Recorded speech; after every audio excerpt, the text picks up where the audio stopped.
My name is Henrietta Callison, and I'm a part of the National COVID-19 Clinical Evidence Task Force. In this video, I will guide you through how to rate the certainty of evidence. So when constructing a guideline, you essentially end up combining a lot of data that you have obtained in different studies, in individual studies, and through this you get a combined estimated effect. The question is now, how certain are you that the results that you have obtained actually represents the true effects? And this is the question that you wish to answer when you are rating the certainty of evidence. In this picture, you see the evidence profile, and here you have the results that we have obtained in a given meta-analysis, and then also combined with that a rating on how certain we are of the evidence, how certain we are that the results that we see here actually represents the true effects. So the certainty of evidence shows how confident we are, and here it's possible to obtain one of 4 different levels. So you may be highly certain that the estimated results lies close to the true effects. You may, however, also be either moderate, low, or very low, showing the level of confidence you have in the results that you have obtained. Now, the rating of the certainty of the evidence relies on different factors, which I will walk you through.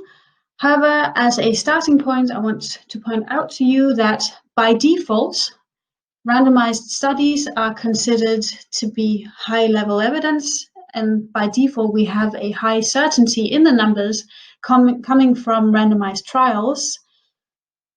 Likewise, with the observational studies, due to the inherent default in these study designs, we by default have a low confidence in the results that we see from observational studies. However, in the grade approach, this may change, meaning that when looking into the results, looking into the studies that have given us the results that we see, you may actually wish to downgrade your confidence in the results due to several factors. And this means that randomized studies, even though that they by default are considered high-level evidence, they still may be downgraded to be of very low certainty of evidence. Likewise, observational studies, even though they're considered by default to be of low level, you may still want to upgrade your confidence in the results that you have obtained, and this is also done due to different factors, which I will walk you through. So there are 5 reasons to downgrade your confidence in the results, and first one would be the risk of bias, second would be inconsistency, indirectness, imprecision, and then publication bias. So going a bit deeper into the different factors, first one is their risk of bias. Now, when we did our meta-analysis, we not only combined the data coming from individual studies, we also collectively included the risk of bias assessment that we did for each of the individual studies. Based on the kind of data, the kind of studies that are included, you rate the risk of bias by either using the Cochrane risk of bias tool or the Robbins I. And this is then presented to you in the meta-analysis, as you see here with the color coding. When you wish to investigate or interpret whether there's a risk of bias or not, what you do is that you have a collective look at the risk of bias judgments that you see in the meta-analysis, and then you make a judgment across studies. So generally, have a look, for example, is there a problem with blinding across all the trials that have been going into this particular analysis? Well, then there may be potentially a risk of bias, which could influence your results, and then you may wish to downgrade. Here you also may want to have a look at how much influence the individual study has in the meta-analysis, and there you would be looking at its weight in the meta-analysis. If it is a study that has a substantial weight and it is having several problems in terms of risk of bias, then you may wish to downgrade, even though it's not a general problem throughout all of the studies. Second up is the inconsistency. So are the results consistent across studies?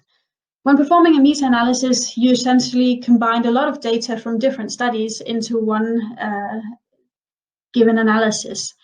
What you would be looking at here is whether the studies report the same direction of effect. So what we would be looking into is the confidence intervals.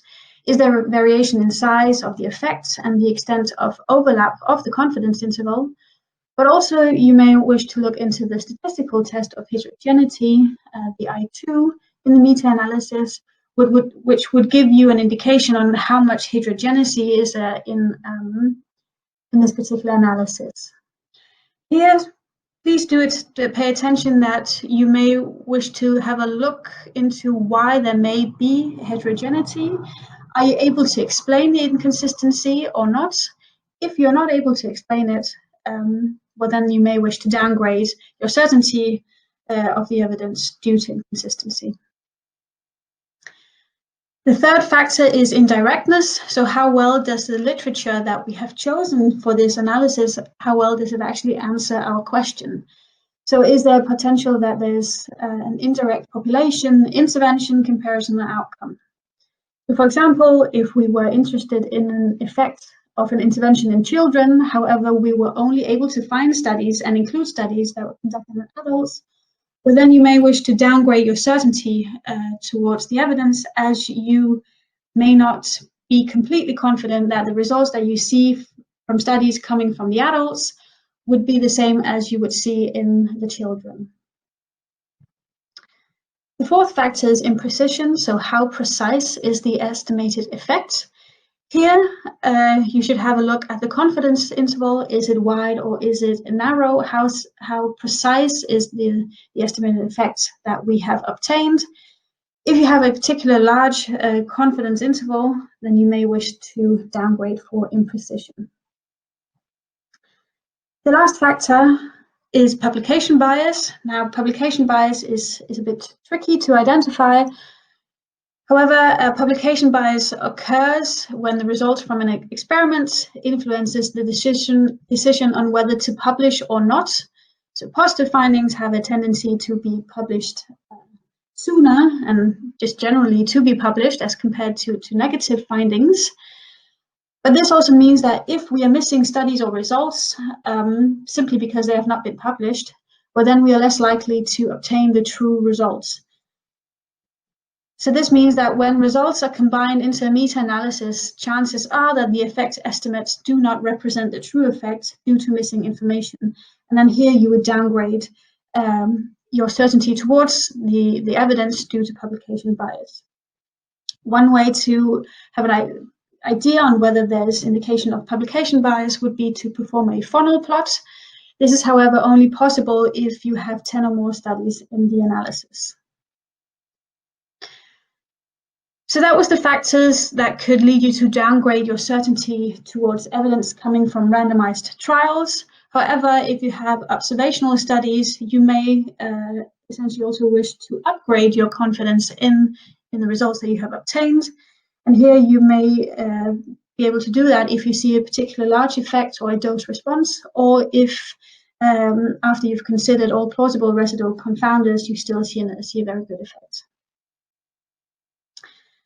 The final rating that you see in the evidence profile essentially depends on how you've rated the different factors. So looking into the randomized trials, for example, you have the 5 different factors. You would then walk through each domain and rate them as being either not serious, serious, or very serious. And then all of this is combined into one final rating of the certainty of evidence for each outcome. So for example, here we have the quality of life. However, we have downgraded it to a low certainty of evidence due to serious risk of bias and due to serious imprecision. So the rating of the certainty of evidence is added to the evidence profile alongside a brief explanation as to which domains were problematic for this particular outcome.